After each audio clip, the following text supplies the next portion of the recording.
Заместитель генерального директора Всемирной торговой организации Александра Ара.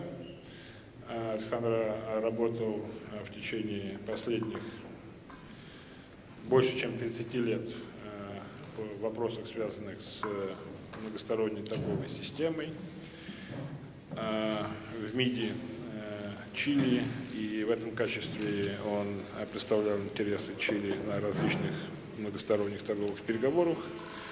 В последнее talks. Since 2002, he has served as the Deputy Director General of WTO and is in charge of the legal department, in particular of WTO. To my right is Mr. Bazash, Ambassador Bazasha, who has for many years chaired the trade service of the Swiss Confederation and participated in most of the rounds of the Doha talks and other talks, and also he was part of the arbitration group to look into the WTO competence. Scott Anderson, to my left, partner with Sidley Austin. Before Scott came to work in the private practice, he has for many years represented the interests of the United States and has worked in Geneva as a legal counsel, and also participated in a number of international talks. He has been with Sidley Austin in the last few years and focusing on disputes related to subsidies and some other issues of WTO regulations. And Greg Terepowski, partner with Belgi of Canada, another well-known expert in the area of international trade law. Greg works on a number of legal procedures within WTO and is also a counsel of the government in trade talks, in particular in within the framework of the NAFTA talks, Uruguay and Doha rounds. So I would say that we have a very interesting complement of our panel, and the procedure that I would like to suggest for today, we would have 4 speeches. After each of the speech, and each would be of about 15 minutes, the audience may have the chance to ask questions, and this way we'll just go through the topics of our panel. And the first topic would be the peaceful resolution of trade conflicts within WTO system. Within WTO, you can really negotiate without using any judicial procedures, or you can use some court procedures, but this is a totally different way. Russia is probably one of the few countries today which has not yet participated in any procedures. Well, we were observers in some of the cases that were investigated in Geneva between other countries, but the statistics is such that 5 or 6 WTO members think that Russia is in violation of its obligations under WTO, but we still managed to agree upon in an amicable way such disputes.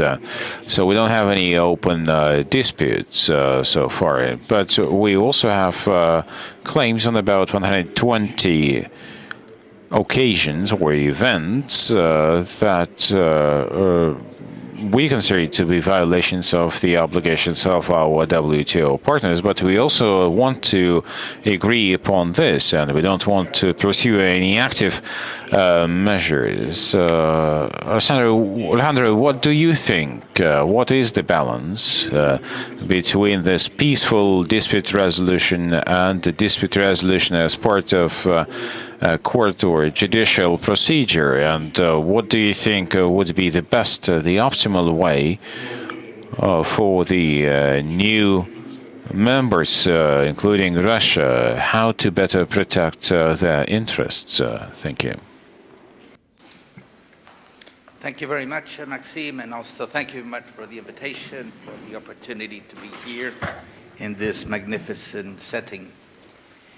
I would say that many countries do not participate in the dispute settlement system of the WTO, at least not very actively, as a complaining or a defending party, many times because they don't have too many problems.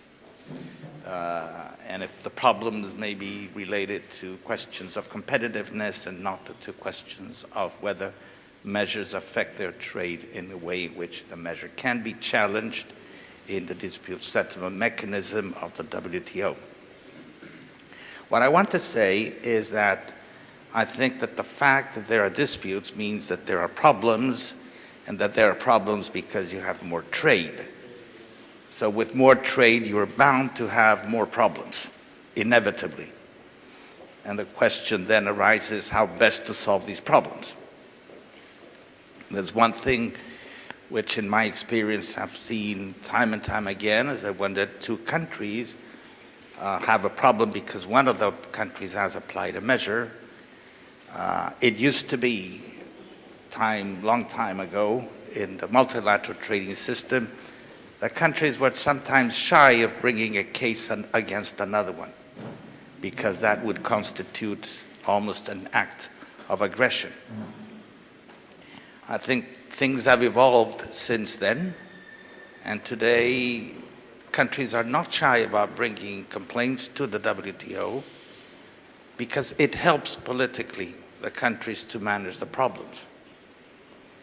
For example, I come from Chile, and for many years Chile had a measure against a tax measure which was discriminatory against certain liquors and spirits, and the European Union kept complaining until after 4 or 5 years they decided to bring a case against Chile in the WTO, and eventually they won the case. The point is that as soon as the case was brought to the WTO, the item dropped from the meetings between officials of the European Union and the Chilean officials. It was now in the hands of a multilateral system to dispose of the problem, and it ceased to become an irritant in the bilateral relations between those two parties. And I think this reflects very much what the question you asked about settling peacefully disputes. The sooner you do it, the better. And for that, I think the system of the WTO works very effectively. And it works very effectively because it will determine, mind you, it would help the parties settle the disputes by determining whether a measure is in breach or not. This is not a court of law, but it's a mechanism to help parties settle the disputes. It works as a quasi-judicial system, but it does not tell the parties what they should or not do. It just provides a legal basis based on the facts that the parties bring and the legal arguments, legal basis on which to settle a dispute. Normally, a party only brings a case against another party in the WTO when they are quite sure that they will win the case. Because before bringing the case, presumably they have made an assessment of the chances of their prevailing based on what they know of the WTO law and based on the jurisprudence. So what happens after a party is found in breach then we have a finding, a report which is adopted by the members of WTO, by the dispute settlement body, and that makes a finding of law. You are in breach and you have therefore to settle dispute. How to settle a dispute is a matter for negotiations between the two parties. So here diplomacy intervenes again. But it may go back to the system in several cases where parties do not agree what is a reasonable period of time within which to change the measure or derogate the measure. Or if a party is authorized to apply retaliation at the end of the day, what is the level of the retaliation? In those cases, they may go back to the WTO, to the system, to an arbitration procedure for the arbitrator to determine the reasonable period of time and to determine the level of retaliation.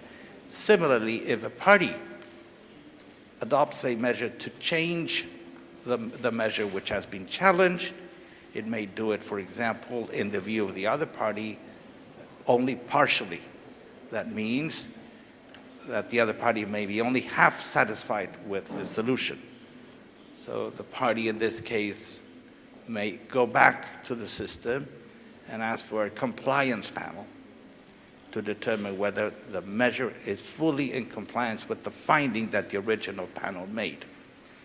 So the system is such that at every turn of the way, it will be assisting the parties to settle the disputes, whether it's a finding of the measure, a finding of a compliance measure, the level of retaliation, etc. And that's, I think, is reason, amongst others, why parties do have not only they go and they recur to the system because they find it a very effective way to settle disputes and to create, very importantly, precedents that will probably be a very powerful means of preventing a measure from being applied again. Now, I want also to draw the attention to the fact that before a measure is challenged and it goes to a dispute in the WTO, there are very important steps, not formal steps, but means through which maybe problems can be prevented or can be solved.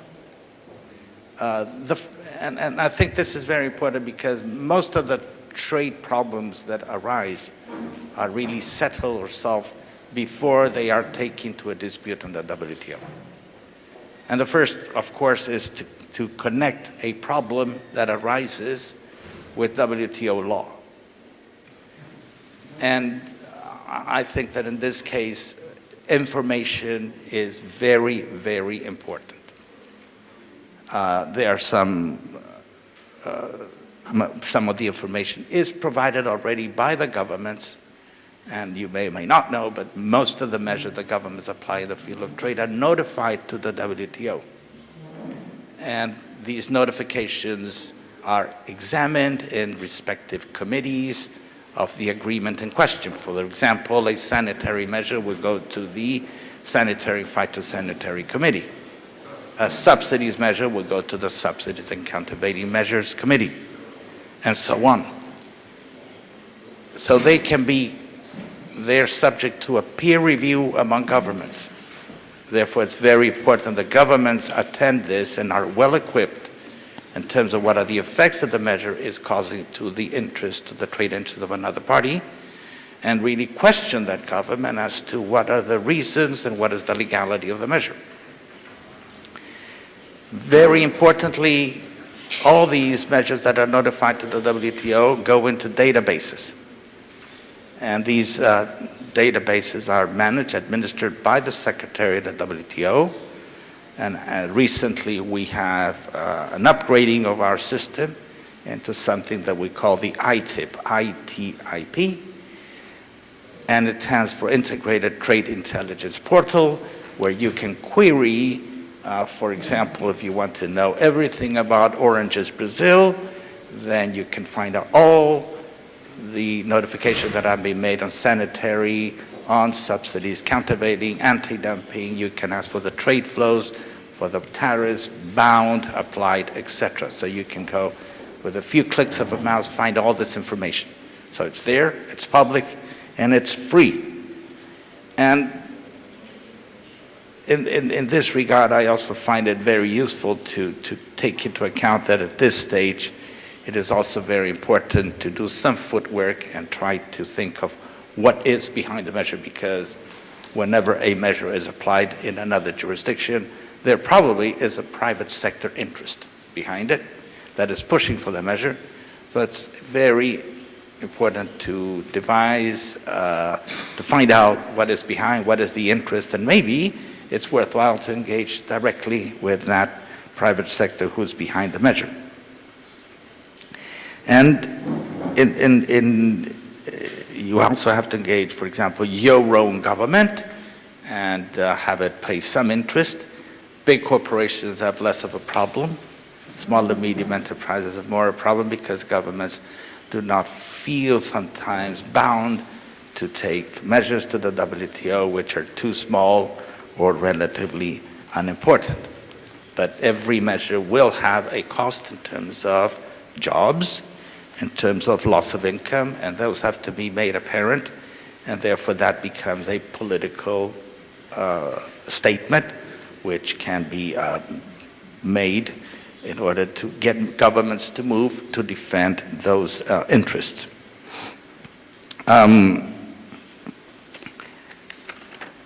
So besides finding the information and engaging the governments, I think there is another very important way in which WTO law is very commonly used, and that never shows up in the WTO, but I think that in the practical experience, it is very prevalent in many countries, and that is that WTO law is used very often to stop your own government from doing foolish things. Maybe there is within your jurisdiction a problem that is caused by some sector seeking some protectionist measure, which may be in breach of the WTO. Well, if you have an opposing interest, so you can bring forth in the political discussion with your government and the other sector the considerations of WTO laws saying you will be found in breach. And therefore you can mobilize not only internally, but also with interest of other countries who may be affected by the measure being proposed, and use WTO law effectively in that case. So that's, I think, another very effective way in which problems can be prevented. At least in my experience, I've seen governments and private sector use the arguments of WTO law, as I said, to stop your own government from doing things which are foolish in terms that they will be translated into restrictions, which later will be found to be in breach of your international obligations. And I think that at the end of the day, part of the prestige and part of the environment for business that is provided for governments is also closely related to the fact that governments abide by their international obligations and that they avoid doing things which will be challenged and questioned in the WTO. The more problems in this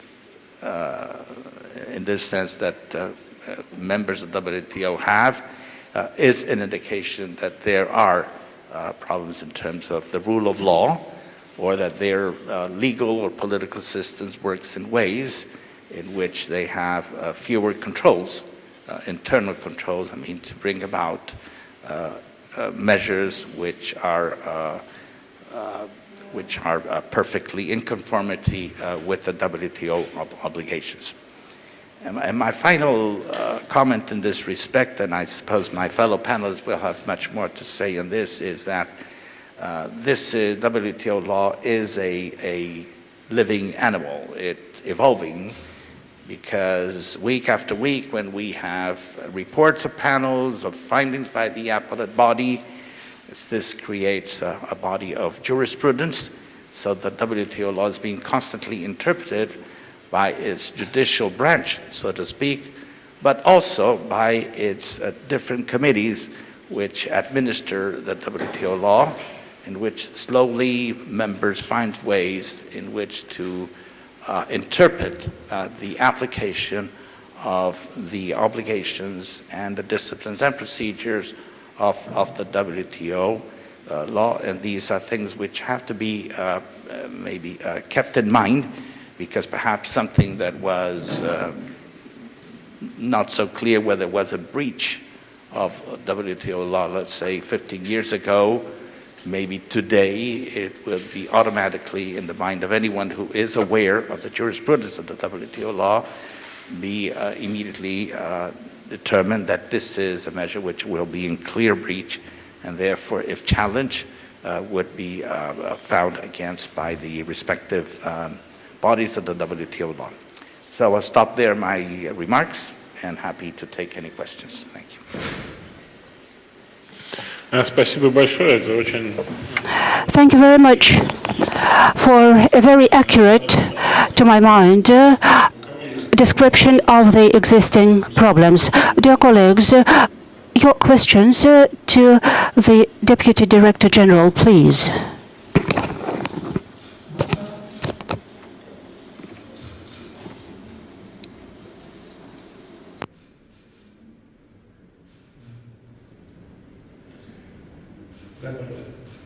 You're welcome.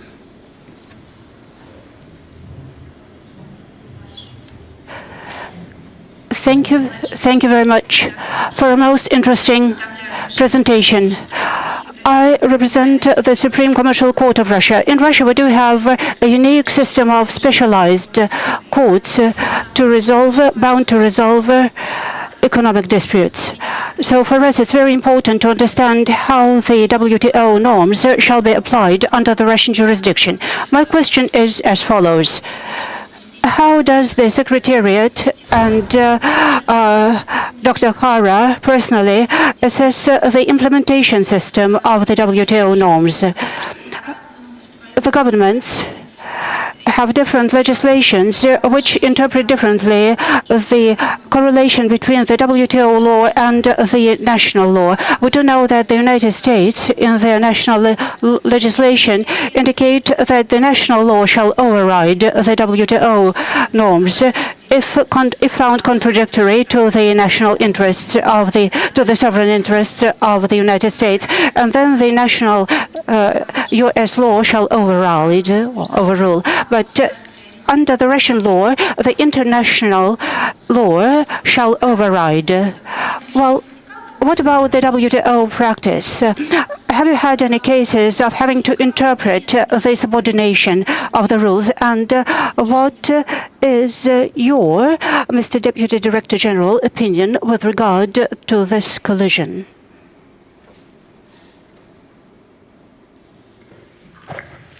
That's a very good question. I could maybe spend hours on this. Maybe we could write a treatise on this matter.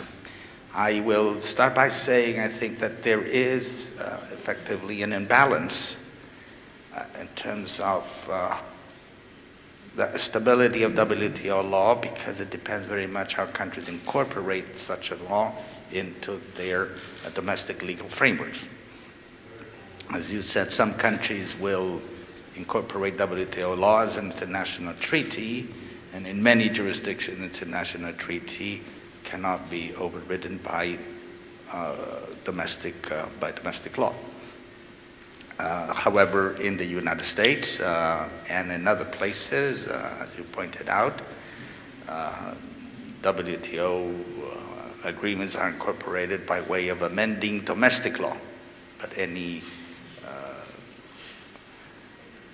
law that will be dictated by Congress later on can override that domestic law. So there is an element of, let's say, imbalance in terms of the hierarchy of WTO law in different jurisdictions.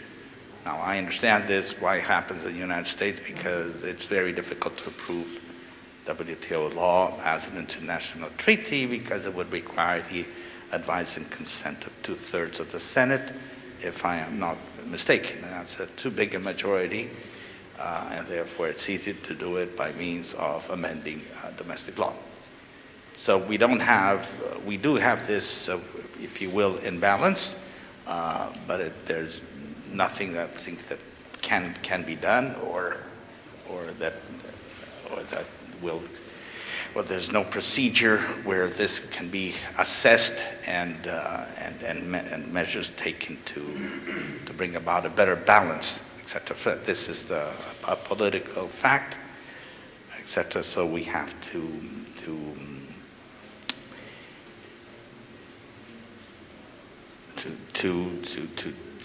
carry on the basis that governments will abide by their international obligations, however, whichever may be the way in which they incorporate WTO law into their domestic legal frameworks.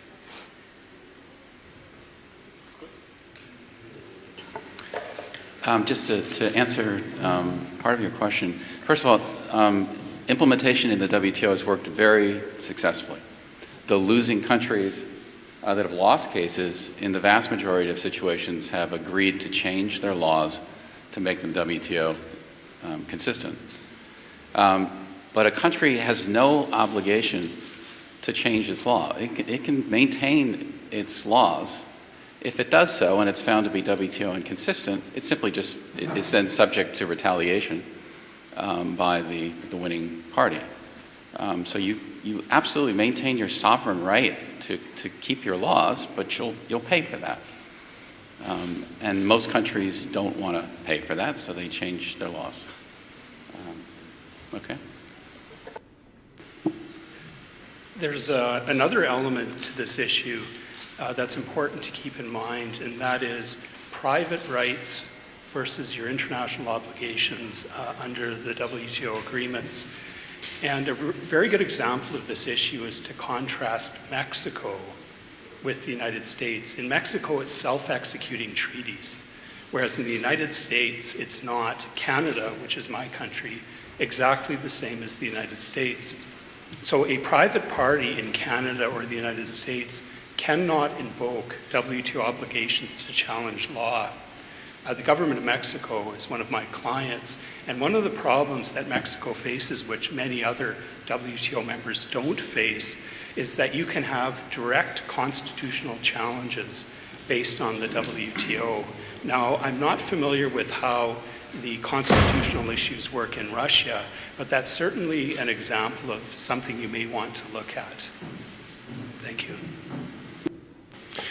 Спасибо большое, но я думаю, что Thank you very much. I believe Alexander is right in saying that this issue has not yet been fully studied and researched in the Russian Federation. It does invite a further in-depth consideration and discussion. There are quite a few opposing opinions as to whether or not the WTO rules can be directly applied under the current Russian law. A lot of experts within my ministry believe that the answer should be no. But we do have one example.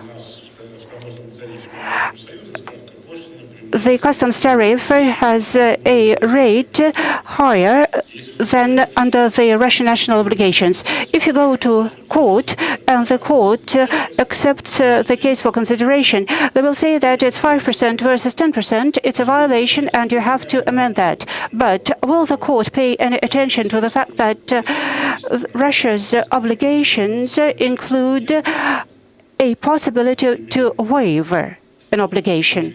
For example, if you apply an anti-dumping measure, or if you are in the process of revising your contractual obligations, there can be many situations that the court will be unaware of. We might want to get back to this issue in about a year or so, like during the next year's forum, and we can discuss more practical experience when we do so. I believe that when we research the dispute resolution, we cannot escape considering the procedures, and we have to get well prepared for that. Greg, what will be your advice? What if the thunderstorm breaks out? What if somebody comes to tell us we are in the wrong? What if somebody tells us that we have to do something, the Russian government has to do something to effectively protect our own interest? What would be your advice? Thank you very much, Maxim, and thank you for the invitation to speak at this conference. It's a true honor to be here.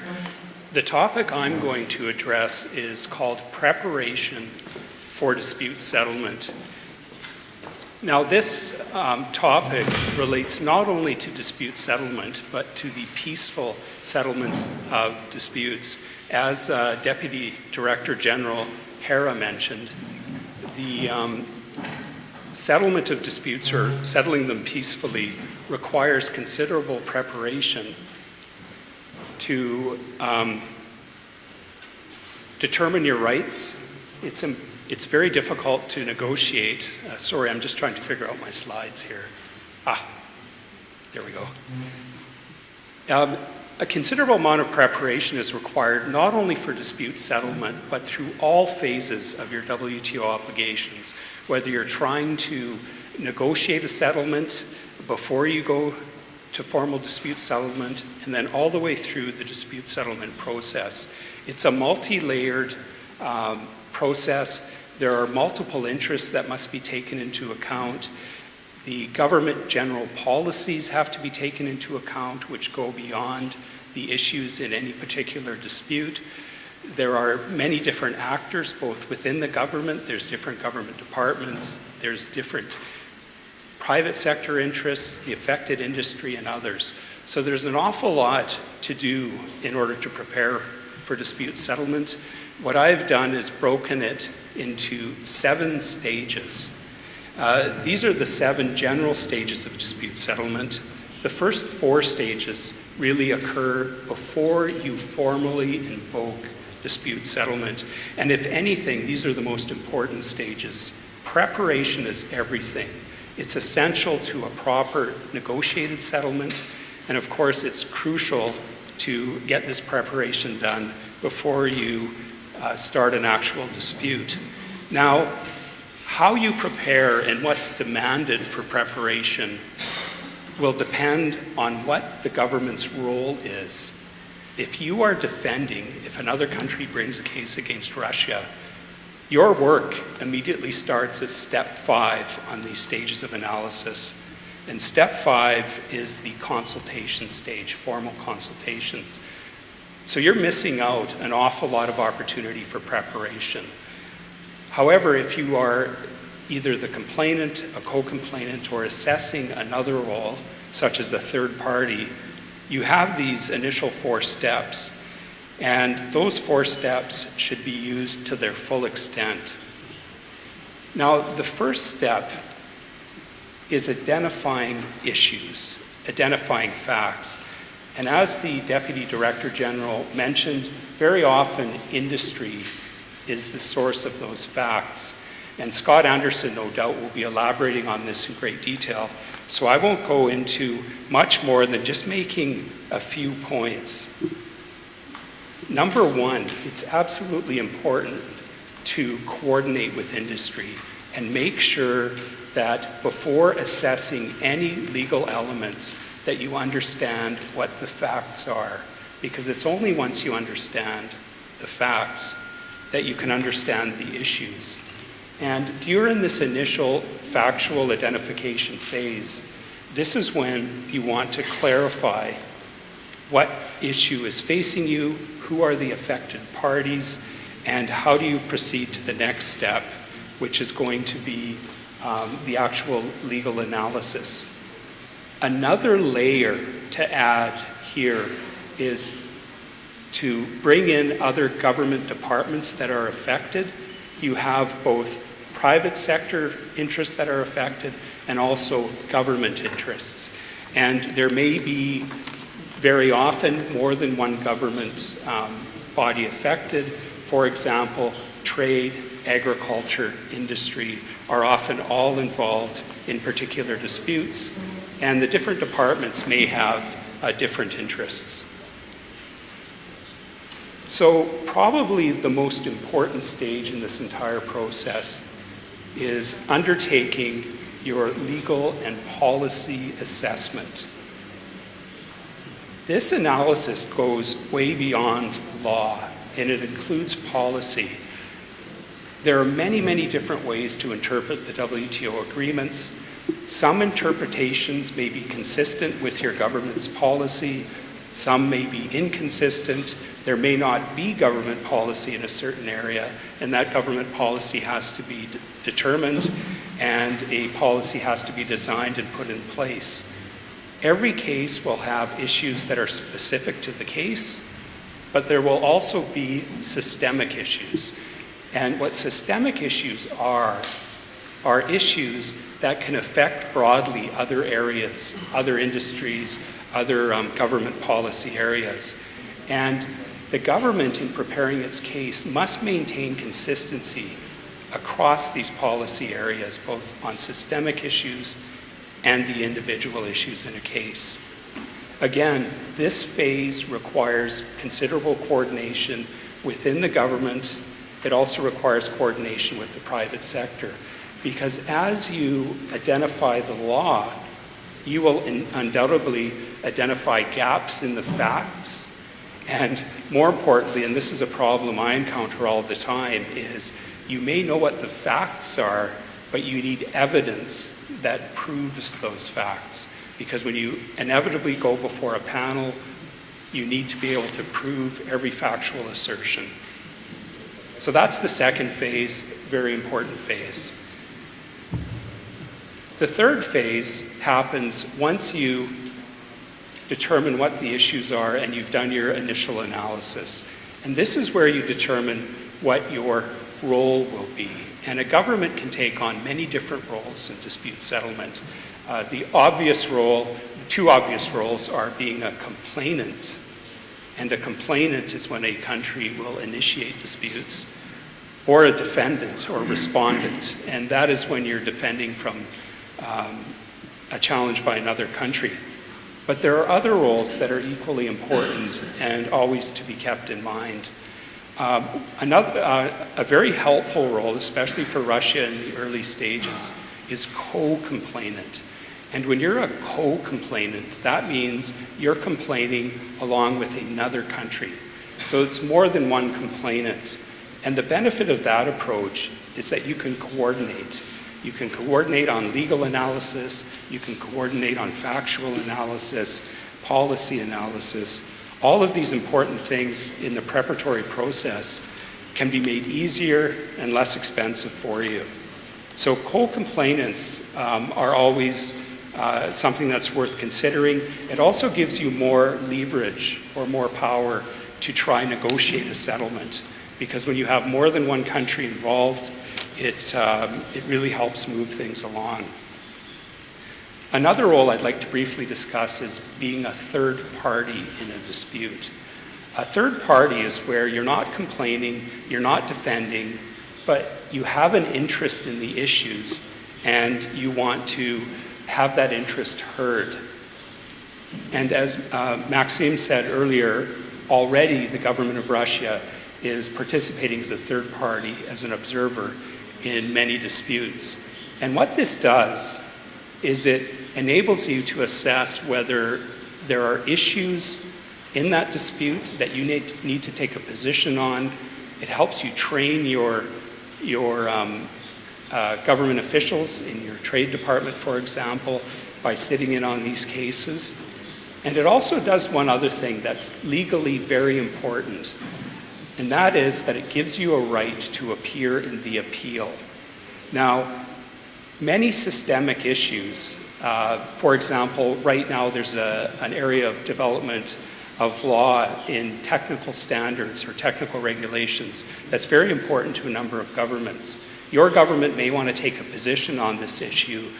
Most of these issues, these very difficult issues, are decided on appeal. If you want to take a position on appeal, you need to start by being a third party before the panel.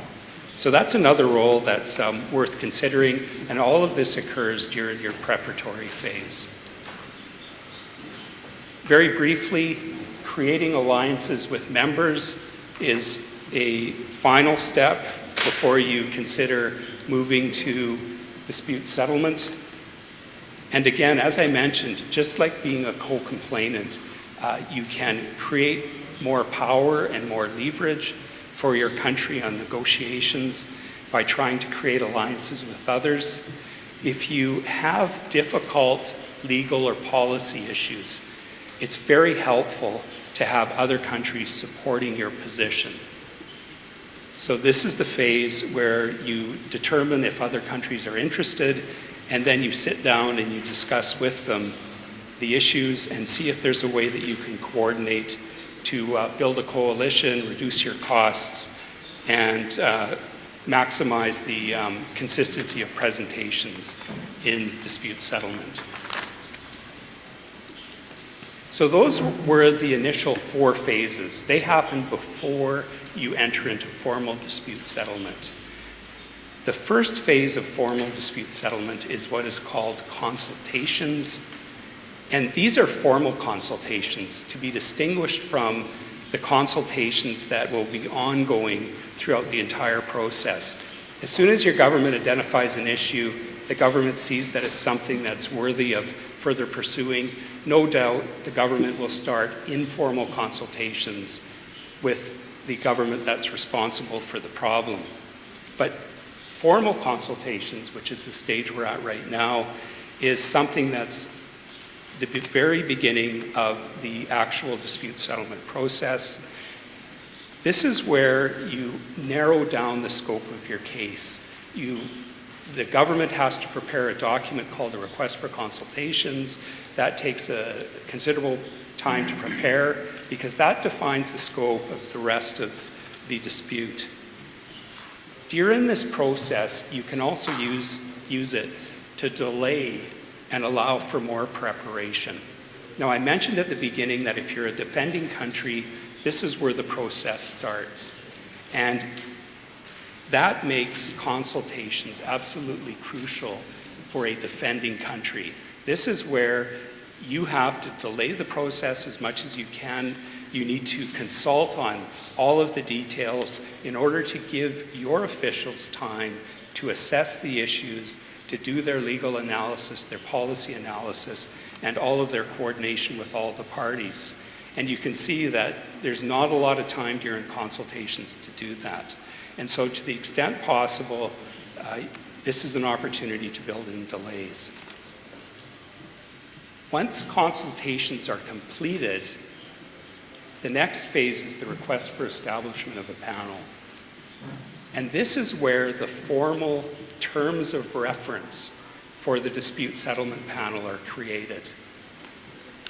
The document that you must create here is called a request for establishment of a panel, and this has to be absolutely perfect, because if you miss something in this document, this is what gives the panel its jurisdiction, and if it's missed in this particular document, it's going to limit your ability to make arguments before the panel. Also during this stage is the panelist selection process, and this is where the panelists are determined and the panel is composed. This process can take quite some time. It's a complicated process, and it too allows for a little bit of delay. So if you are a defending country, you can use this delay as an opportunity for further preparation. If you are the complaining party, this is your last chance to prepare your case. So before you file this document, you want to be completely prepared. And our practice is always to have, if you're complaining, your first written submission, that's the first big document that you will file, you want that completed before you file this document.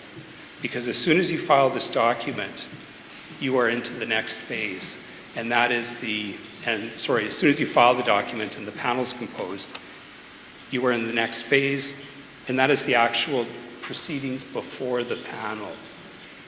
So this is like appearing before a court. It's the court of first instance. It can be appealed, but this is where all the factual matters are dealt with, and you get the first level of determinations on all the legal issues. And there are a number of preparations you need to undertake for this phase, including assembling your team. It's a team approach to doing these cases. You need legal, you need policy, you need factual expertise. You have to review submissions, prepare for questions and answers from the panel, and do take many other actions to get through this process. I'm just going to quickly move on to the last stage because I'm running out of time here. The final stage is the appeal stage. If you're going to appeal a panel report, or if you won a case and the other side's going to appeal a panel report, this is a very, very quick phase. Usually occurs within 90 days or 3 months. It's absolutely essential that you start your preparation very, very early. As soon as you receive a draft panel report, the interim report in the panel phase, you need to start your appeal analysis. And you go through all the steps that you did in the initial stages I showed you, where you have legal policy analysis, you have coordination. And there's many issues that I've got on the slide that you should keep in mind. So thank you very much for your attention, and that completes an overview of the preparation for dispute settlement. Thank you. Спасибо большое, коллеги. У нас есть... Well, thank you very much, our colleagues. I think we have time for 1 or 2 questions, please, whoever wants to ask.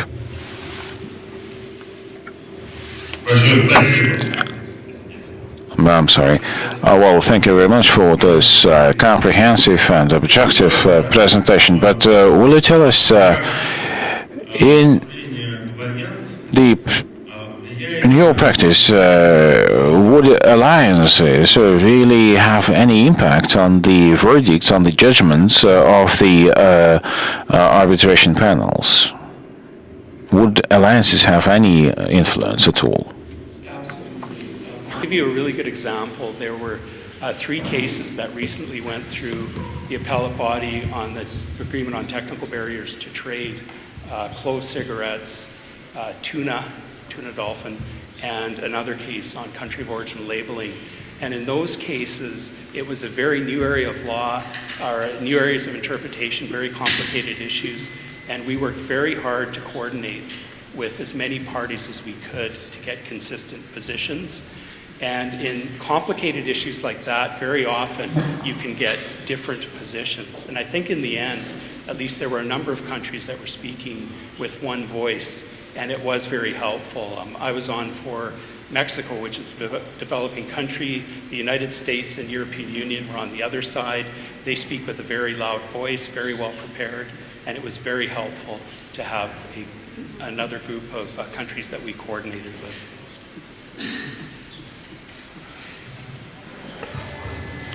Спасибо большое. Well, thank you. Yes, one more question I can see.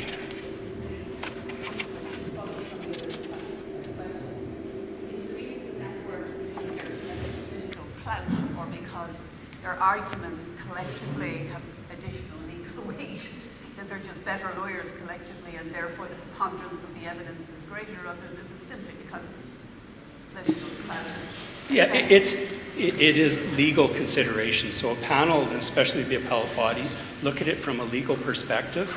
But very often, one of the arguments that no doubt Russia will be making in the future are floodgates arguments or policy arguments that if you decide this way, there's going to be all of these policy concerns. And that's the best place to make an alliance, because if you get 5 countries putting their hand up saying, yes, we have that concern, it gives a little bit more weight to the argument. Спасибо большое. Well, thank you very much. Scott, I believe, although we are not involved in any disputes, but we will be, I understand. But many people ask us, our colleagues from the government and from the business community, how in practice the business community can make sure that its interests are protected as part of the dispute settlements process. Well, in the US and in the EU, usually, not always, but usually, the business communities would be protecting their interests themselves. In other countries, there are different legal counsels for the private business. So what do you think is the optimal way of whether we should what should Russia do in this case, whether involving the public sector, the public officials, or the private counsels? Again, to be in this beautiful city, in this beautiful location. As you know, the WTO is a government-to-government process. So private businesses have no formal role whatsoever in the actual WTO procedures. When you read the procedures, you won't see anything in there about private businesses or private lawyers. You know, it's the government that loses a case. It has to implement, not the business. The government has to change their laws. And the winning government has the right to retaliate. Private business doesn't have the right to retaliate. That said, private businesses are what the WTO system is all about. The WTO rules apply to trade in goods, to services, to intellectual property. All of those are implicated. All those rights directly affect private businesses. So these rules clearly implicate the commercial interests of private companies.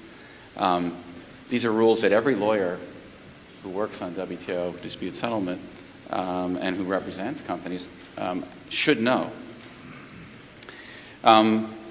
Industry, because there's no formal role for industry, it has to work with governments. I'm just curious in the room here, how many private counsel do we have here? Private lawyers, just raise your hand. Only 2? 4 or 5. All right, well, I'll be talking largely to you, because your target, if you're representing Russian companies, is this guy. This is the guy you have to convince to bring a dispute, and this is the guy you have to convince to negotiate for you. So Maxime's on the spot here. Industry and their counsel obviously play a crucial role in working with government and in bringing WTO disputes. I call this pushing open the WTO door by private businesses. Now, how can you do that? First, you have to, as Greg did a great job of saying, you have to identify the trade restrictions to its exports, services, and IP rights. The government's not going to know whether your rights are being negatively impacted. Only you and your clients are going to know that. So you have to. You're the point of action. It's your goods that have been stopped at the border. It's your industry that may be being flooded by imports. And it's essential for industry and the lawyers to produce evidence and collect evidence of negative impacts by surveying the businesses in a particular industry. It's important for businesses to not try to do this on their own. Very large businesses may have lawyers with WTO capacity, but many do not. So it's important to hire some WTO lawyers that know, that understand the rules. By the way, of you private sector lawyers, how many of you have a copy of the WTO agreements? Not with you, but if you do you own a copy of the WTO rules? I suspect has it been translated into Russian, Maxime? Okay, you should all go and get one, because that's the language. When you talk to Maxime and his team, you have to be speaking the same language he is, and you're going to be speaking that language of the WTO rules. In addition to collecting evidence, you need to hire economic and market experts, or to use your own internal experts to try to quantify the amount of damage that's negatively impacting Russian business. One of Maxime's first questions is, well, how bad is it? How bad is the trade damage? Is this really a problem, or are you just complaining unnecessarily? And you have to understand and understand the psychology of officials like Maxime, who may be reluctant to bring formal disputes for a number of different reasons, and I'll get into that. What are the limitations of governments in initiating WTO disputes? Industry really can't expect the government to self-initiate, on their own, self-initiate a WTO dispute without really significant efforts by industry and its councils. Why is that? Well, first of all, government officials are really in the business of diplomacy, even trade officials. They have to deal all the time with other government officials on a working relationship, so they're more diplomats sometimes than they are industry supporters. Many governments don't have the necessary resources or the staffing or the budgets to engage in very detailed investigations of negative things that may be going on with their businesses. Government officials may be tied up in other negotiations, either bilaterally or regional. The government officials may not be familiar with the industry or the particular markets involved. And many governments lack the legal expertise to independently analyze whether they have WTO legal claims and how strong those merits may be. And don't forget fear. Every government official is afraid of losing a WTO dispute. That could be a career-risking move. So they tend to be psychologically pretty timid in terms of sticking their necks out. So you really have to work hard. And there may be, in a particular situation, not much of a political push to initiate a dispute. So the bottom line is you can have a great case and a great client, but you may not be able to convince your government to bring a dispute. Let's talk about a few other limitations that you have to get over to try to convince the government. Governments are, and I think I can say this for all governments, they're concerned that if they raise legal arguments for one industry group, that it will create a precedent that may harm another industry in the same country. For example, if you, on anti-dumping or trade remedy cases, you can take a position supporting the domestic industry, but you may create jurisprudence that hurts your exporting industries. So you have to be extremely careful of balancing out those interests. Governments are also concerned that if they assert a claim against one country, that they may get hit by another suit by that country may bring a case against it. We call that in English the tit-for-tat case, and also it's a situation where you're in a bit of a glass house. So if you hit first, somebody's going to hit back to you. And this happens in many cases. Probably the most prominent case, as Greg knows, is when the United States brought a subsidy case against the EU for aircraft subsidies to Airbus. The EU turned right around and brought a case against the United States for US subsidies to Boeing. And that dispute's now been going on for 8 years. And both EU and the US have won. So they're now battling it out. Governments are also concerned that initiating dispute could cause difficulty in negotiations by bilateral agreements. Australia did not participate with Brazil as a co-complainant in the cotton case because it was negotiating an FTA with the US and they didn't want to upset the US. And finally, government may be concerned with broader diplomatic issues. It's curious that the BRICS countries, Brazil, India, South Africa, and Russia, have not brought any disputes against each other yet. And this is sort of a broader geopolitical coalition that's started. Even though there are plenty of disputes that could have been brought, all those governments seem to be somewhat reluctant about bringing cases against each other. What can you do at additional action if Maxime, you've had several meetings with Maxime and he says, gee, I've got these problems and I really can't can't get enough support within the government to bring this case. What else can you do to try to convince he and the other government officials? You can prepare a draft first submission. You can pull together the evidence that would support it. You can share with them the economic, accounting, and finance and market analysis that you've done to show that there's really serious prejudice. You can explain and try to negotiate with the government the types of claims that you'll bring, claims that won't cause a problem, this tit-for-tat problem, or create bad precedent, so you can try to limit your claims. You can show the government that the claims that you want to bring will result in real implementation, removing of the measures, and you can demonstrate the multiplier effect, that if you bring this dispute, this will have really big multiplier effects for other Russian industries in other countries other than the one where you're just bringing the case. What else do you need to do? You need to convince Maxime that he will win if you bring this case. Greg mentioned it, the countries want it, and I think Ambassador Hara said this as well, that the governments want to win cases. There's a real practical reason for that. As a former government employee, you don't want to have a loss on your head. So you have to bring enough claims. These are all government officials, former government officials on this panel, they know. You have to bring at least some claims that you're going to win.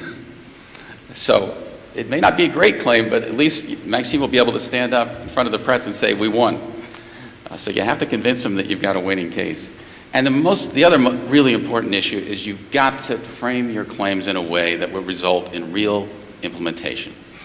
Remember, in WTO, the business is all about eliminating the bad laws and procedures and measures of the other country.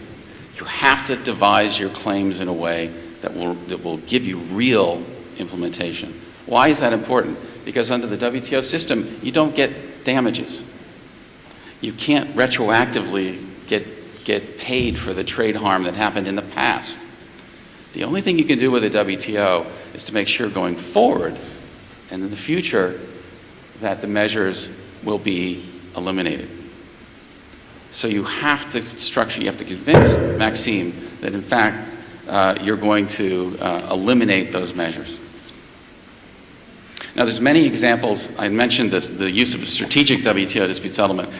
WTO process can take a long time, so the government wants to make sure they get what we call a multiplier effect. And I've got up on the screen here many examples of that multiplier effect.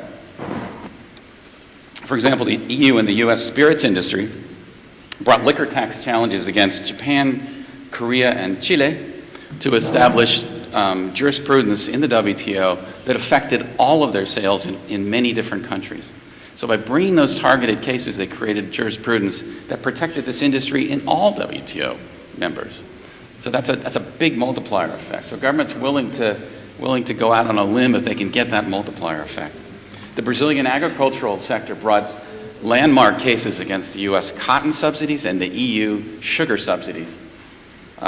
They did that. Their target was not just Brazil, not just the EU and the US, it was all agricultural subsidies in all WTO members. And they created jurisprudence in the cotton case and the sugar case, which affects all WTO members. The EU, there's a steel safeguards case that was back in the early 2000s, and a number of countries joined in on that. And the goal there was to try to chill the United States from bringing other safeguard cases by creating jurisprudence that was really quite helpful in limiting the ability of countries to bring safeguard actions.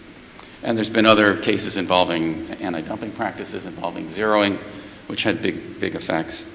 And currently we're going through a case in which Russia is a third party, where the EU, US, Mexico, and Japan industrial raw material users have brought several challenges against China's export restraints for raw materials. And again, the idea here is to create very broad jurisprudence that would limit the country's abilities to use export restraints in many different countries. So quickly, let's talk about the role of private counsel in the WTO dispute settlement process. The general practice is that private counsel are secured and paid for by private businesses and the council then works directly with the government. So it's the private businesses that are paying for the WTO Council. That's the practice in Brazil, the EU, US, New Zealand, other countries. Other countries will, if they have the budgets, will hire WTO Council directly. Not through the industry, but hire them directly. Countries such as China does that. Brazil did that for a while. I guess Mexico does that too, right? Mexico does that as well. And developing countries also hire directly counsel through the WTO ACWL, the Advisory Center for WTO Law. So again, that's where you have the governments really paying directly.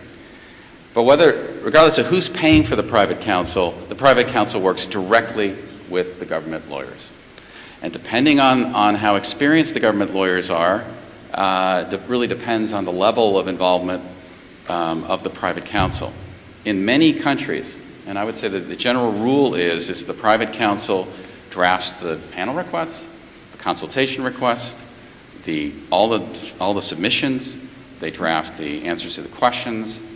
They really are the engine that is driving the legal process. Now, that's not to say that the government doesn't play a very active role in reviewing those submissions and making changes.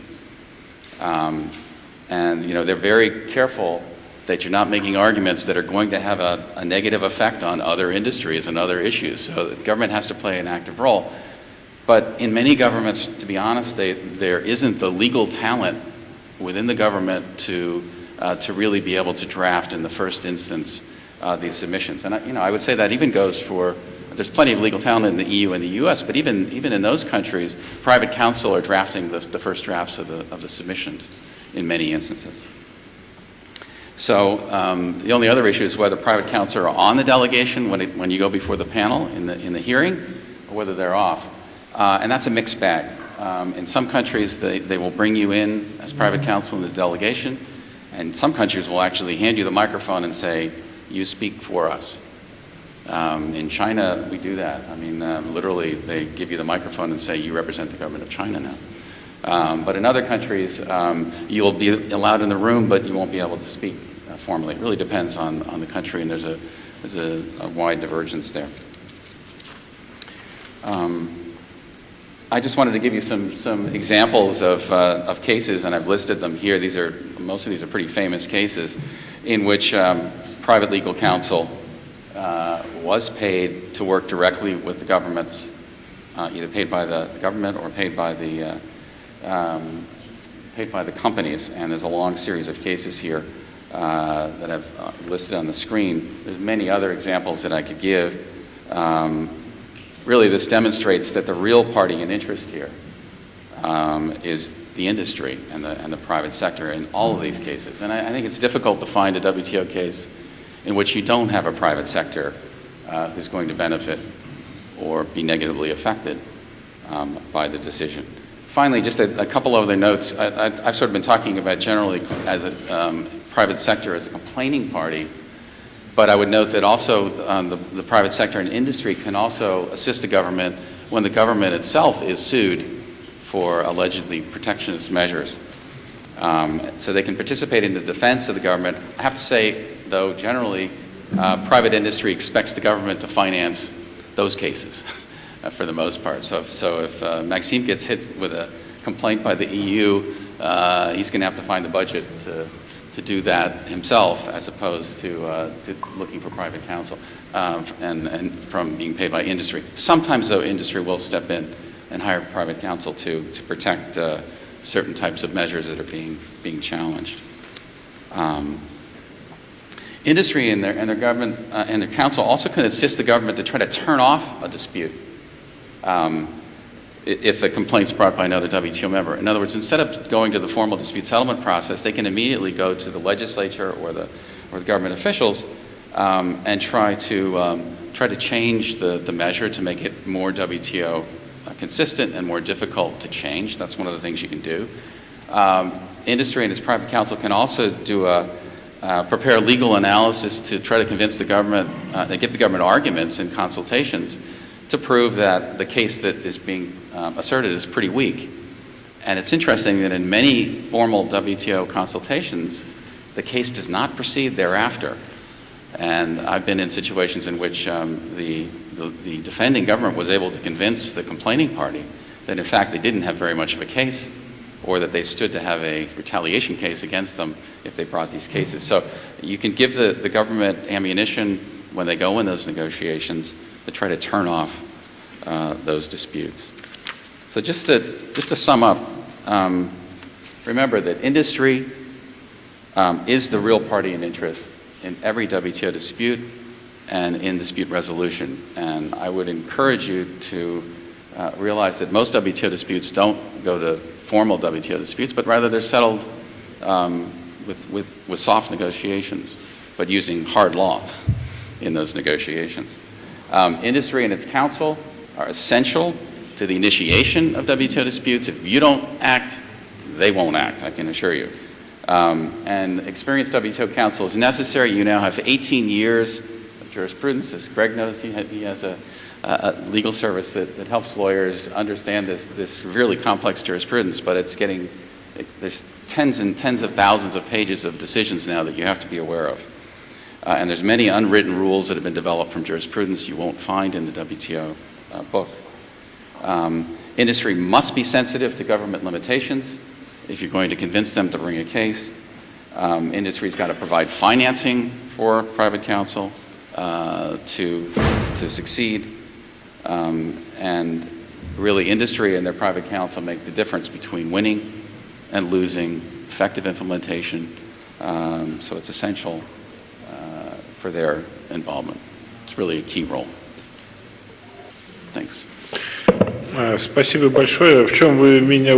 Thank you very much, Scott. You have definitely convinced me of the fact that with no private counsel, we shall not get anything resolved at all. Dear colleagues, do we have any questions to Scott? You're welcome.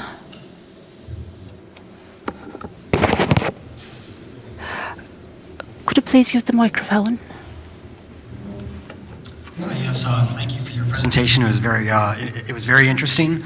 One question I have is I'm aware that in the WTO you generally bring a complaint for an action taken by a government. My question is whether there's ever been, or the feasibility of an action being brought against a government for failure to take action based on something like the TRIPS agreement if they fail to enforce intellectual property. I'm not aware of that ever taking place, but there's various countries in the WTO in which the industry experiences a lack of enforcement of intellectual property, and I've never heard of WTO action being brought for that reason, but I'd like to hear your opinion on the feasibility of that. The answer is yes. I don't have the TRIPS agreement in front of me, but I think it's Article 42 of the TRIPS agreement requires governments to have some minimal level of enforcement. So if you're made aware of intellectual property violations that are taking place in your country, and the government does nothing in response to those complaints, then you can bring an action under the WTO TRIPS agreement to enforce that. I think there was one China case in which there was a claim that. And do you recall which country brought that complaint? Do you know this? Mexico. Go ahead. Yes, the answer, Scott's absolutely right. And although there's not a specific example of where there's a claim solely for omission is always part of it. So if you look at the China enforcement case, there's one case on China's enforcement. There are elements of omission in there as well, in the sense that the level of enforcement was not sufficient.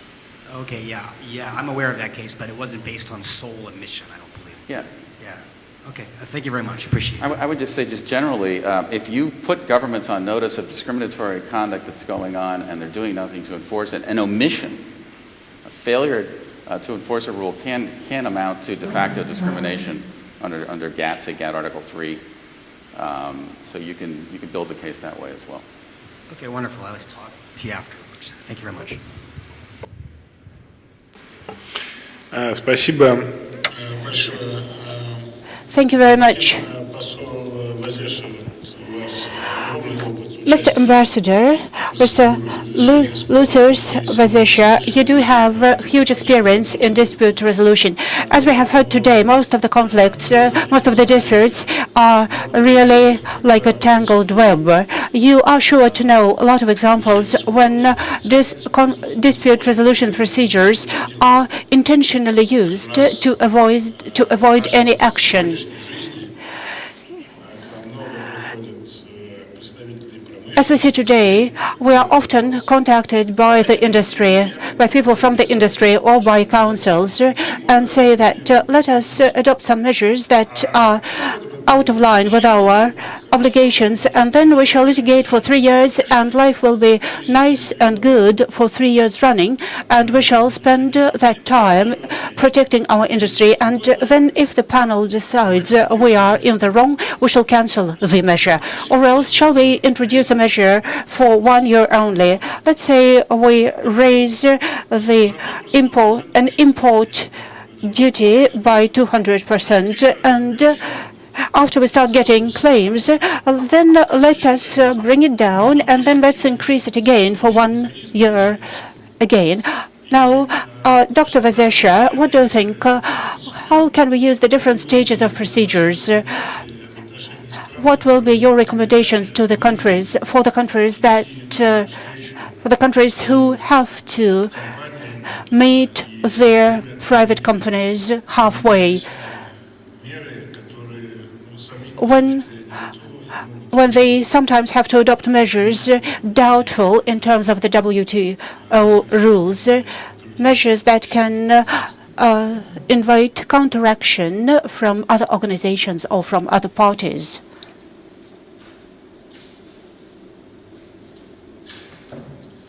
Thank you very much, Max, and very happy to be here in such a historical site. I visited the last time in 79, so quite some changes since then.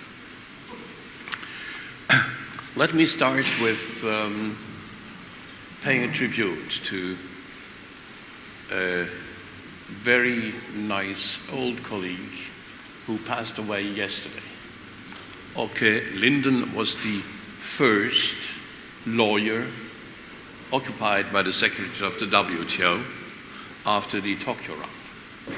And for 10 years, he remained the only lawyer in a jungle of economists.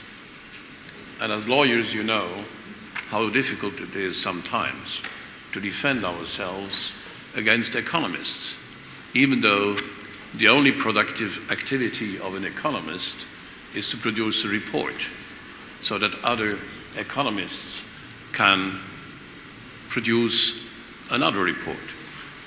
The lawyers are a little bit different. You have two categories of lawyers. You have the A category, and I'm sure that everyone here belongs to that category. They say, boss, we have a problem, and you have 3 ways to solve it. And the B lawyer, he says, boss, there is a problem. And the boss says, so what should we do? He said, it's not my problem. I've never given a contract to these kind of lawyers. Now, Max, you asked me impossible questions. Certainly, if you look at the statistics of the WTO, you will find that Switzerland has offered a great number of panelists to the system.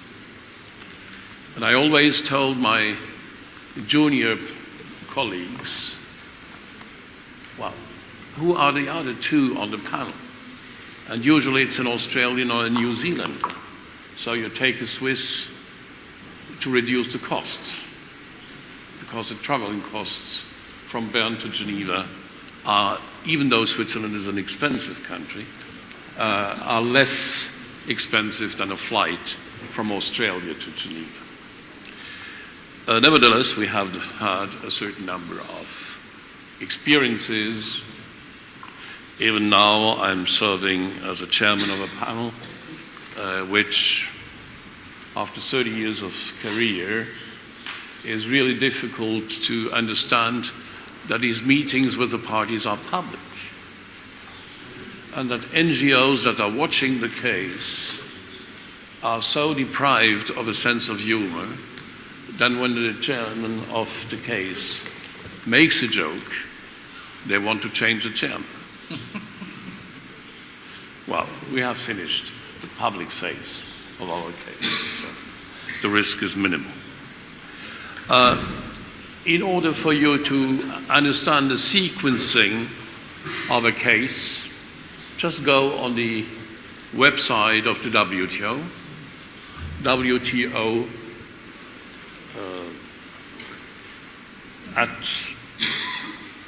.org.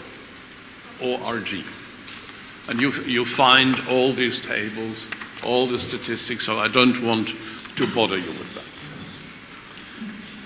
I think in complement to what we heard this morning, I would underline what Alejandro said, that the notification of a measure is very important. And here, in a world of non-discrimination, we have a problem. If you happen to speak one of the official languages of WTO, English, French, Spanish, no problem. If you speak Japanese, it's different. In a bilateral negotiation with the Japanese, we agreed for a mutual recognition of a certification of a certain standard. Both Switzerland and Japan implement the same standard, an international standard.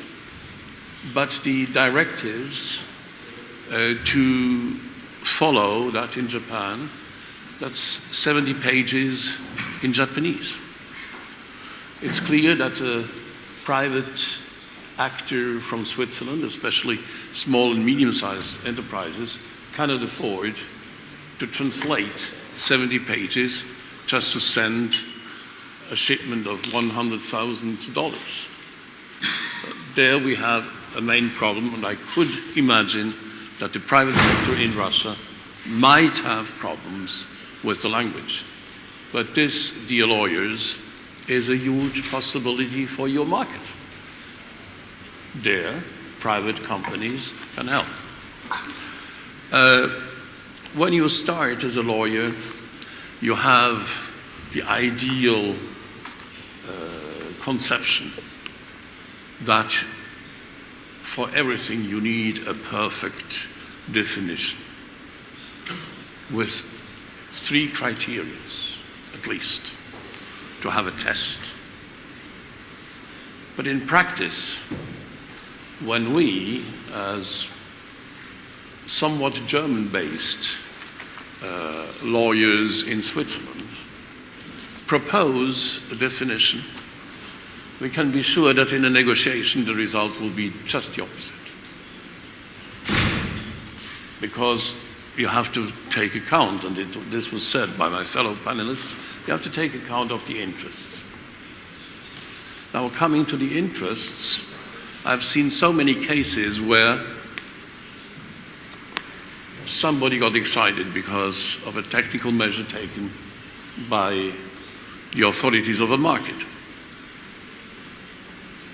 And for different reasons, the mother house of the company decided not to act because this could disturb some business in other markets. Or the other way around, the local representatives of the company didn't want to engage in a dispute settlement procedure because they were afraid of losing all the investments they have made in the charms and the relationship with the authorities of the country.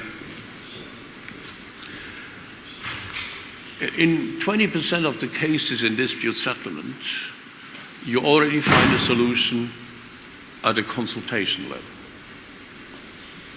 Now, in order to complement what was said by my colleagues, let's face it, why do we introduce a case? As Max put the question, I would start with that. You could introduce a case in order to save time. One very specific example is the softwood lumber case between Canada and the US, where in the first go, the panel was established. We started to think, but it was a panel interruptus, because in the meantime, the US and Canada achieved a bilateral agreement. After a couple of years, they realized that the bilateral agreement didn't work. So they came back to the WTO. And then again, a bilateral deal was found, and finally it ended into the NAFTA jurisdiction. The second reason of a government to introduce a case is to show the private sector that we are doing something. Especially when you have several other actors that are acting against a measure, then you are under pressure to do something, so you join the case. Or at least you participate as a third party. Another avenue certainly is especially in the case of anti-dumping cases, that you introduce a case in order to have the WTO argumentation which strengthen your position in front of the court of your national authorities. Because in anti-dumping you can easily take a measure for 1 year to punish imports. The exporter disappears from the market, but after 1 year you find out that there was no dumping. You have no possibility in WTO to track this case, so you have to go to the national courts. And finally, you have real cases where either for material reasons or for systemic reasons, you want to have an issue clarified. What is a deficiency of the system is that whenever you start a negotiation in WTO, you are not looking at the issues. The dispute settlement body came to the conclusion that this is a matter for negotiations. I was sitting on the first panel dealing with Article 24, the exception for free trade areas and customs union. We came as a panel to the conclusion that yes, according to the precision given after the Uruguay round, an Article 24 case can be made at any measure which is introduced based on such a deal. The appellate body reversed this jurisprudence, and they came to the conclusion that a free trade agreement as such can be challenged in front of the WTO system, which means concretely that somebody could attack the Treaty of Rome, which established the EU common market, which in my view is wrong, because the appellate body was reasoning exclusively on the basis of legal arguments, whilst these kind of treaties usually have economic, political, and legal reasons to be established.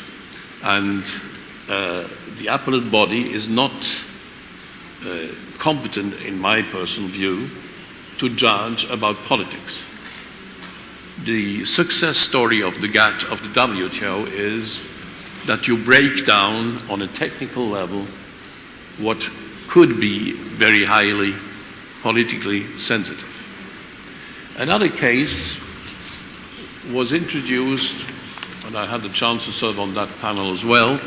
This was the Byrd Amendment in the US legislation, where the money recovered from an anti-dumping procedure was distributed among those who were filing the complaint, which is a totally perverse structure, because this means that tomorrow everybody will file a complaint in order to get the money. Now, this was repealed because we found that this was not in line with the WTO legislation. It was repealed, and the USTR was very happy that this measure was found illegal.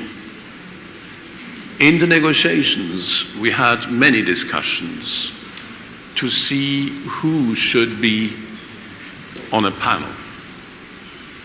And interestingly enough, in Switzerland, both the representatives of the financial sector and the Friends of Environment were of the position that you should take specialists of the environment, of the financial sector in a panel.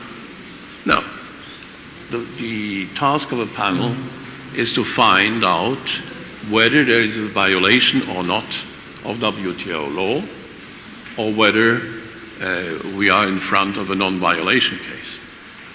In these two situations, you need people who know the law of the WTO.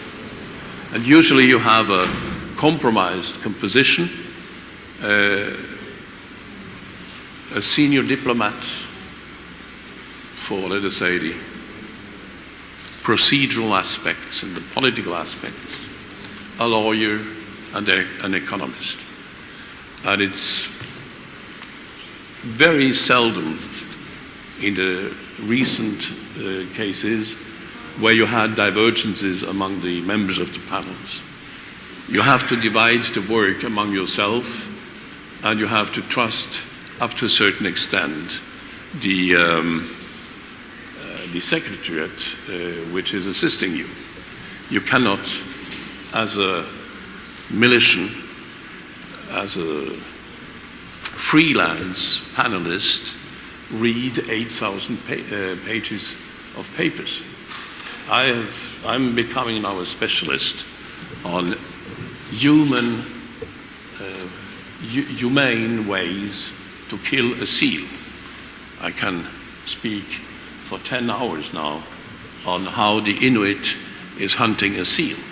But that's not the issue. The issue is a measure compatible with the WTO law, yes or no?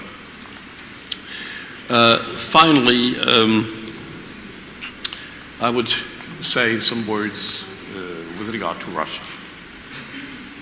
Dear colleagues, you have a wonderful market because the protocol of accession of Russia is more than 500 pages long,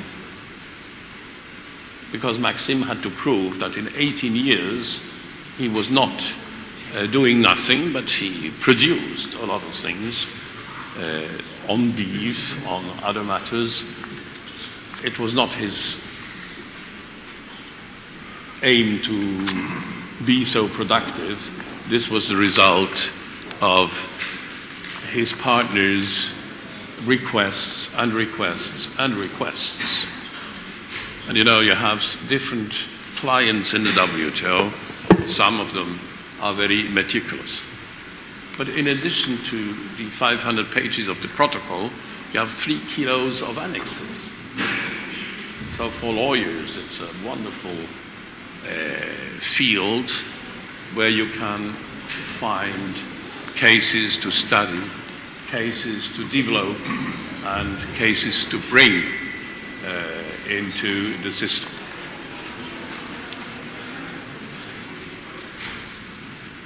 I'm looking forward to see cases introduced by Russia, maybe because you would like to clarify some issues. Maybe Max would like to pay back a certain number of his colleagues for what they did to him in the negotiation of accession. And I must say, the negotiation of accession is the worst case in a negotiation, because you have to give in order to obtain the membership. And my first advice when I first met Maxim is, don't underestimate the small guys, because a small country is